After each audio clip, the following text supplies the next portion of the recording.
Jadi berhubungan baik dengan wali santri itu punya manfaat yang efek positif yang tidak yang kalau difikirkan atau direnungkan itu ya setiap orang pasti tahu. Wa bi khasatin ala talib, khususnya kepada santri.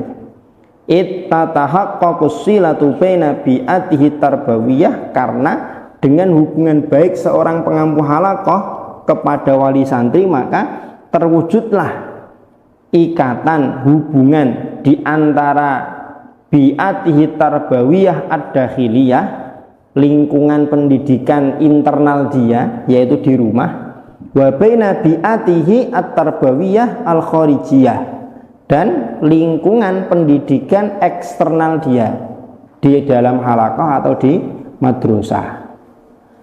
Faya ta'awanani fi ta'limihi wa tahdibi khuluqihi wa yakmulu kullu minhuma daural akhar, sehingga dua lingkungan ini, dua bi'ah ini, internal dan eksternal, karena nyambung, akrab, dekat, sehingga bisa saling membantu, bisa saling menopang dalam pengajaran, melatih akhlaknya dan seterusnya, saling melengkapi akhirnya nanti ketika terjadi hubungan yang baik antara pondok, antara lembaga pendidikan dengan wali. Dan itu kan hari ini sesuatu yang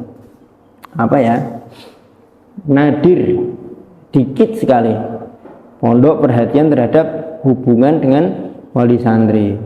Kadang ada pondok yang sudah aktif tapi wali santrinya yang acuh tak acuh, kan gitu. Acuh tak acuhnya gimana?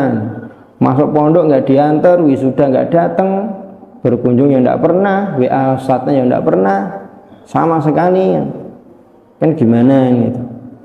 Harusnya kan ada komunikasi, setidaknya kalau ada sapaan dari pondok ya membalas lah, sekedar syukron atau jazakumullah, itu kan menunjukkan bahwa ada perhatian itu. Dan itu kita dapati di beberapa tempat, tidak hanya di Nasrul Quran.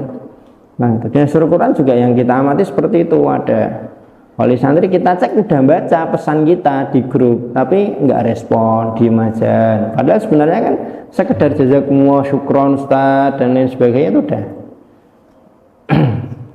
Kalau minta difotokan anaknya gitu, maksa-maksa WA, tat tolong tat, anak saya kok nggak kelihatan tat di video tat, tolong tat difotokan gitu.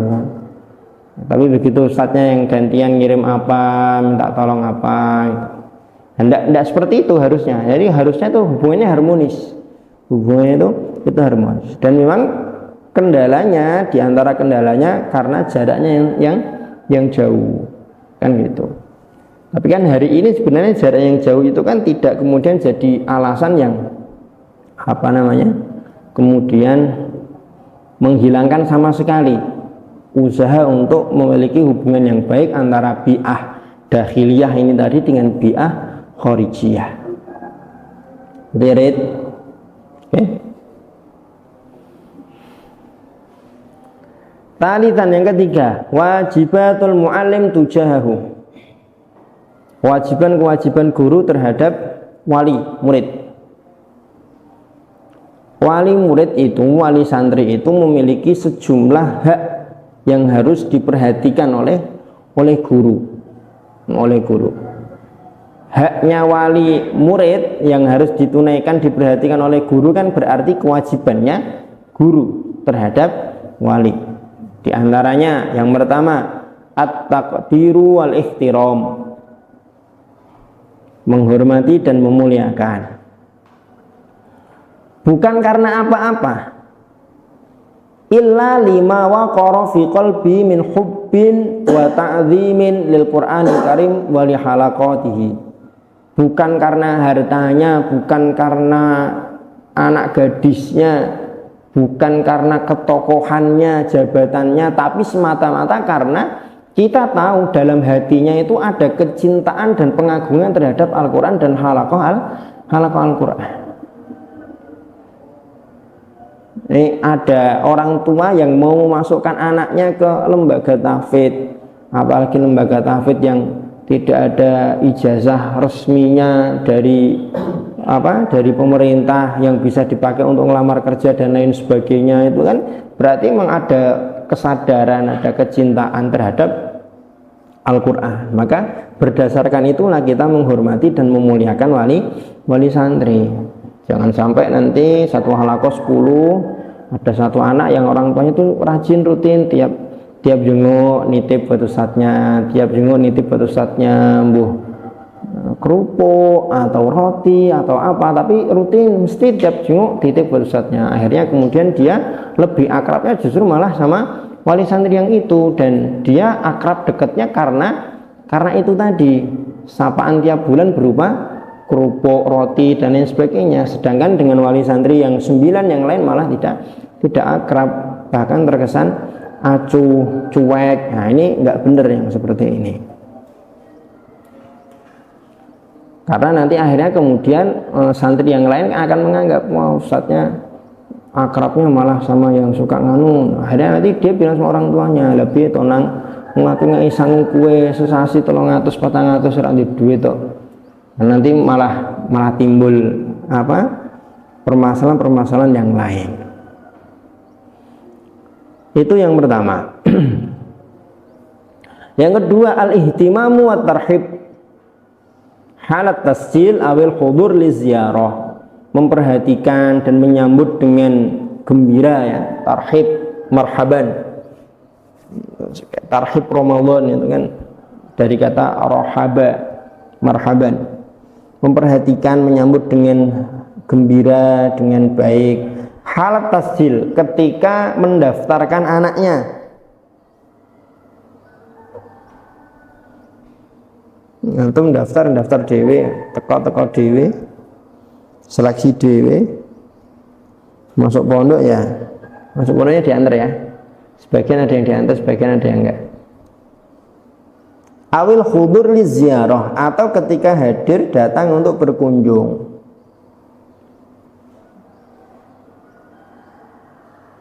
Dipuji, sampaikan ucapan terima kasih karena sudah mensupport anaknya dalam halaqah dan seterusnya.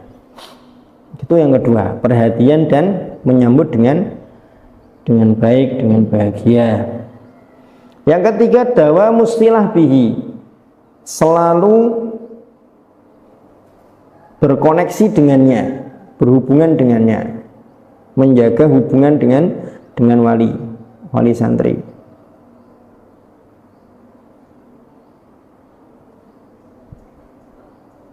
Enggak punya materi, Ustaz, mau WA-an sama wali santri loh. Iya, enggak punya materi. Materi ini banyak, setiap hari itu kan anaknya kan berkembang terus, setoran berapa, ngurusnya berapa, itu jadikan bahan untuk berkomunikasi, dengan wali murid, dengan wali santri. Harapannya apa? Supaya nanti dengan wali santri itu tahu, nanti dia akan mendorong lagi anaknya, memberi support kepada anaknya, memotivasi, menyemangati dan lain sebagainya. Kalau prestasinya baik, kalau prestasinya menurun, nanti kan orang tuanya akan ikut bantu mikir, ikut bantu nyarikan solusi dan lain sebagainya. Makanya setiap hari antum megang HP 1 jam itu ya diantara fungsinya supaya antum bisa komunikasi dengan orang tua. Setiap hari terus memperbarui semangat, setiap hari terus tahu kabar di rumah sehingga nggak banyak pikiran dan lain sebagainya. Nah, kalau HP-nya diambilnya lebih awal, dikembalikannya malam, dipakainya di pojokan, lampunya dimatikan, pakai headset,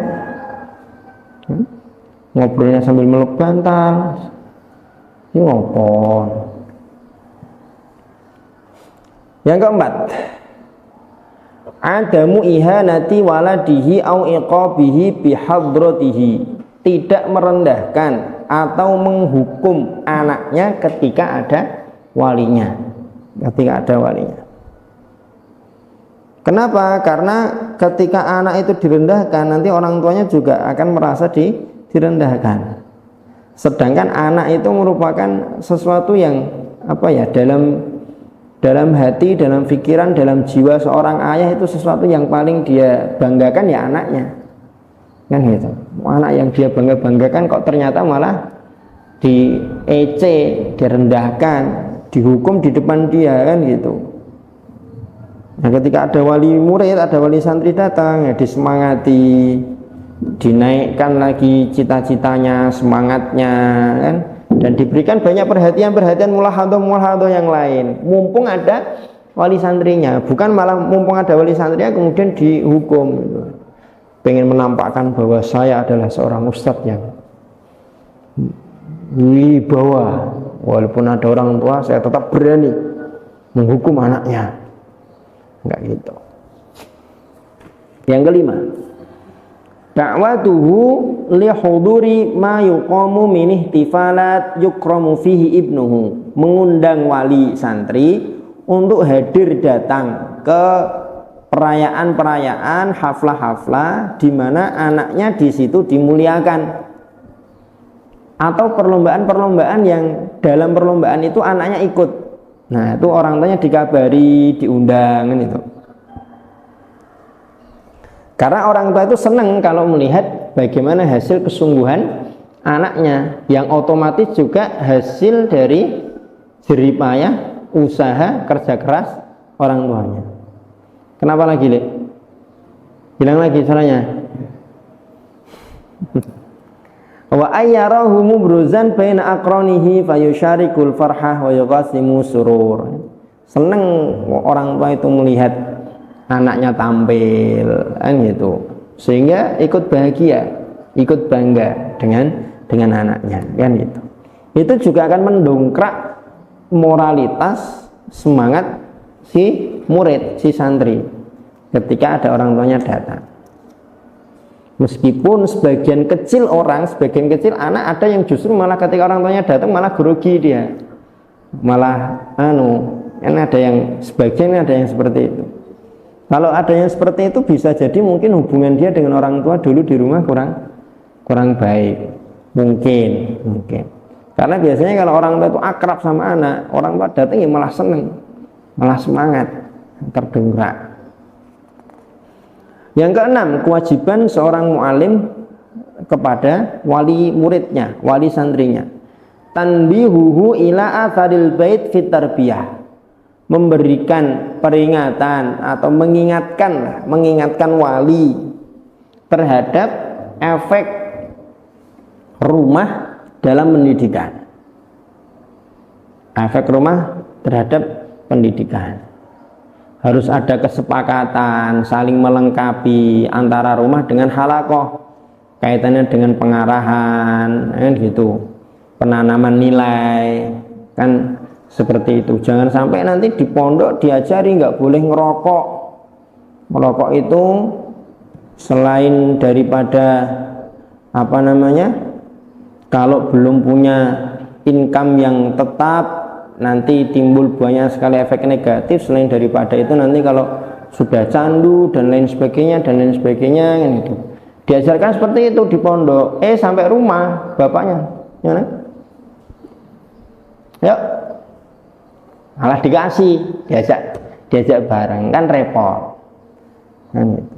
Atau mungkin kalau untuk perempuan, untuk santriwati misalkan di pondok diingatkan sama ustadzahnya. Jadi cewek itu jangan lenjeh, jangan jangan centil, jangan kegenitan, pamer lenggak-lenggok dan lain sebagainya. Jangan suka nyanyi-nyanyi nggak jelas dan lain sebagainya. Sampai rumah ibunya sambil masak nyetel dangdut orkes, ya. Kalau ngobrol sama tetangga suaranya itu kan repot. Itu kalau tidak ada kesepakatan antara rumah dengan sekolah, dengan pondok. Seperti musim-musim liburan itu kan kalau tidak ada kesepakatan antara rumah dengan pondok, tidak ada kesamaan persepsi dalam penanaman nilai, nanti kan repot. Di pondok kita wanti-wanti terus untuk tilawah, murojaah. Kalau nggak bisa murojaah bil ghaib minimal dibaca, nggak bisa murojaah bil ghaib minimal dibaca. Kita ingatkan di rumah jangan tinggalkan sholat jamaah, Gitu. Sampai rumah orang tuanya nggak support, kita kasih muhasabah nggak ikut bantu ngecek. Loh nang, Sekolah pondok kan dikasih muhasabah toh, disuruh ngisi tilawah, sholat jamaah. Nah, itu kan bagus. Sekedar nanya gitu kan nanti anaknya kan perhatian. Tapi sebagian orang tua kan ada yang mumpung ning omah lah, ning pondok wis ketat sholat jamaah terus, mosok ning omah ya kon sholat jamaah terus. Ini keliru. Ning pondok wis maca Quran terus, mosok ning omah isih maca Quran terus. Lho piye? Baca Quran, sholat jamaah itu kan bukan karena pondok. Ini repot ini. Orang tuanya membantu anaknya untuk punya pikiran bahwa sholat jamaah rutin disiplin, baca Quran rutin disiplin itu ya di pondok tok. Nanti lepas dari pondok ya wis kayak kucing habis disekap, dibuka sekapnya, dah kemana-mana dia nyari ikan, nyari apa gitu kan. Harusnya nggak gitu. Dan kadang sikap orang tuanya seperti itu, anaknya malah seneng. Padahal anaknya ngerti, anaknya udah dikasih tahu sama ustadznya. Nanti walaupun orang tua kamu di rumah nggak support, kamu harus ingat, ketaatanmu kepada Allah itu ya nggak cuma di pondok, karena rumah itu juga tanah yang diberikan oleh Allah Subhanahu Wa Taala untuk kamu tinggal di dunia ini.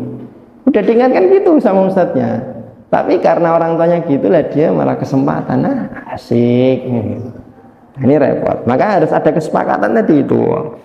Diingatkan efek rumah terhadap pendidikan itu apa, disepakati, saling melengkapi dalam penanaman nilai dan lain sebagainya. Apalagi kalau kasusnya itu rumah Quran, di mana si anak tidak asrama, kan? ke lembaga tahfidz, ke halakoh itu ya cuma untuk store dan murojaah, paling sehari 1 jam, 2 jam, 3 jam. Selebihnya dia di mana? Di rumah. Waktu yang dihabiskan oleh anak lebih banyak di rumah daripada di tempat yang lain, kan gitu. Dan orang tua itu adalah orang yang paling lekat nempel dengan anak, paling banyak memberi pengaruh kepada anak ya orang tua, kan gitu. Kalau antum diminta untuk menulis kesan paling mendalam yang pernah antum alami bersama dengan orang tua, kok tidak bisa nulis lebih dari 1 halaman, itu berarti ada masalah di situ. Ada masalah di situ. Gitu. Hadits labar syukur ta'ala itu kewajiban seorang mu'alim pengampu halakoh kepada wali muridnya, wali santri yang dia ampu.